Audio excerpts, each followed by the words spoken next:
हम चाहे कितना भी लेट घर आते, माँ हमारे लिए खाना बना के रखती थी, इंतजार करती थी जब मेरा बेटा आएगा तब मैं खाऊंगी। हमारे आने तक वो खाना तक नहीं खाती, इंतजार करती थी अपने इस बेटे का कि आएगा तो साथ में खाएंगे। और जब भी घर जाते हैं एक बंद कमरा सा दिखता है, ना उसमें वो खुशी है ना वो पल जो माँ के वो उस निवाले में था ना। भले ही डांट के खिलाती थी, मार के खिलाती, लेकिन नादान थे हम, जो उस निवाले को अड़चन समझ ले। वो निवाला अनमोल था यार।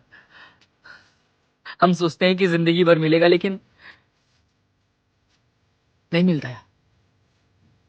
हम आ जाते हैं बाहर अपने परिवार को छोड़कर, परिवार के लिए, उनकी खुशियों के लिए, उन्हें दो वक्त का खाना देने के लिए। जब भी घर जाते थे, कितना भी लेट से जाते थे, इंतजार करती थी बेटा जब आएगा उसके साथ बैठकर खाएंगे। तब तक खाना भी नहीं खाती थी यार। माँ का प्यार अनमोल है यार। यहाँ बस शहरों में एक बंद कमरा है जिसमें खाना है, पीना है, ड्यूटी करके सो जाना है। कुछ नहीं है यार, ना प्यार, ना इमोशन, ना फीलिंग्स, सिर्फ काम। माँ के पास सुकून था, जिंदगी खूबसूरत थी। सब परेशान करते थे माँ को, अब है नहीं तो याद आती है